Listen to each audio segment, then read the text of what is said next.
João capítulo 1. No princípio, aquele que é a palavra já existia. A palavra estava com Deus e a palavra era Deus. Ele existia no princípio com Deus. Por meio dele, Deus criou todas as coisas, e sem ele, nada foi criado. Aquele que é a palavra possuía a vida, e a sua vida trouxe luz a todos. A luz brilha na escuridão, e a escuridão nunca conseguiu apagá-la. Boa noite, irmãos. A paz do Senhor. Aqui quem está falando é Arthur.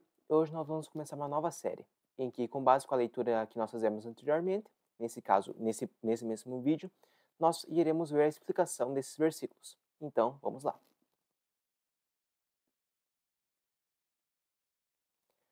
Versículo 1 do que nós acabamos de ler, que é João capítulo 1, diz o seguinte, o novo começo, né? O princípio, o início.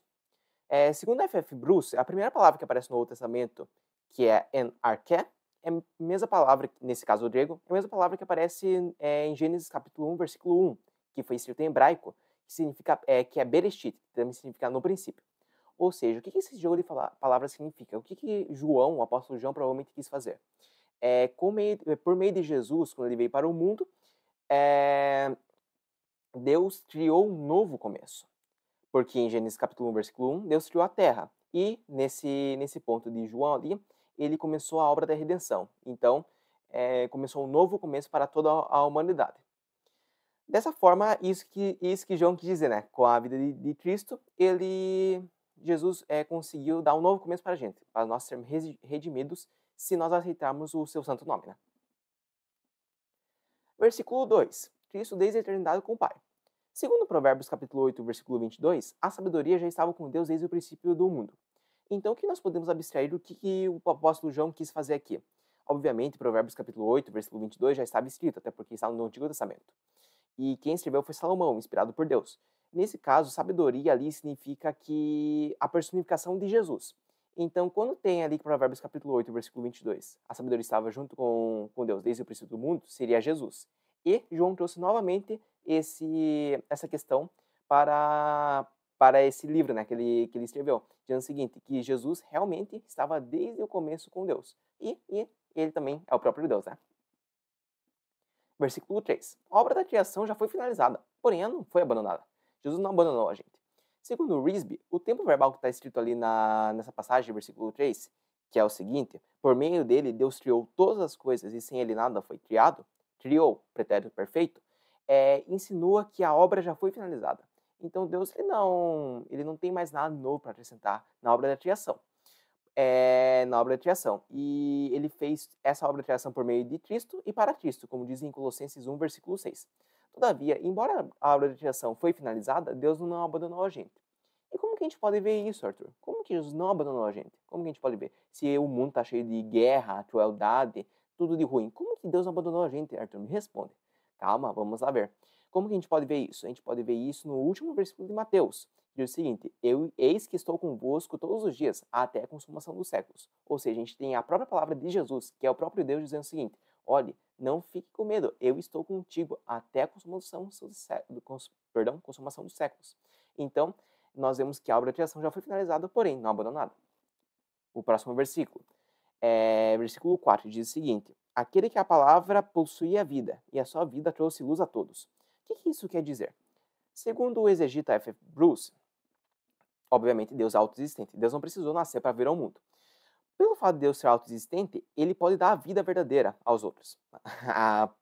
Que nesse caso, Deus ele possui a vida verdadeira. E Jesus nos deu a vida verdadeira. Jesus nos dá a vida verdadeira se nós termos nele como o Senhor e Salvador. Como que ele fez isso? Pela sua morte na cruz. Pela sua morte na cruz, ele pode nos dar a vida verdadeira desde que nós creiamos nele como Senhor e Salvador.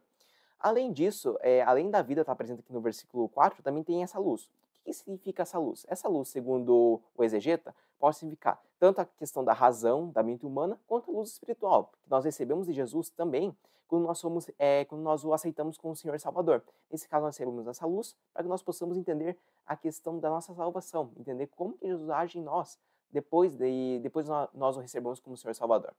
Então, seriam essas duas coisas que Deus que está presente no versículo 4, né? A vida verdadeira e a luz que Jesus nos dá. Pela morte na cruz, pela ressurreição, claro, se nós o aceitarmos. E nesse caso, essa luz, ela destrói todo o pecado no nosso coração. Ela acaba com todo o nosso pecado. Tanto que Deus já diz, né, no Antigo Testamento, que Ele é aquele que esquece os nossos pecados e joga os nossos pecados no mar da profundeza. Ou seja, Ele acaba com o nosso pecado no nosso coração. Desde que nós creiamos nele e também nós peçamos perdão a Ele. Se nós pedimos perdão a Ele, Deus vai nos perdoar. Mas nós temos que pedir perdão, senão não acontece nada, caros amigos. E por fim, versículo 5. Luz e trevas não combinam. Versículo 5 diz o seguinte: a luz brilha na escuridão, mas a escuridão nunca conseguiu apagá-la. Todos nós sabemos que quando você acende uma luz num cômodo, a não ser aquilo que tem de sombra, né? Que tipo tem um negócio por cima ou faz sombra, fica ali aquela sombra. Mas as trevas que estavam ali antes, a própria escuridão estava ali, é aniquilada pela luz. Ou seja, a luz é sempre mais forte do que as trevas. E as trevas não combinam com a luz, obviamente. Então, a questão de Jesus não combinar com as trevas. Jesus não combina com o pecado, não combina com o pecado. Então, seria basicamente isso. As luzes e as trevas não combinam. E ele também, Jesus, é o próprio autor de expulsão de todo qualquer mal.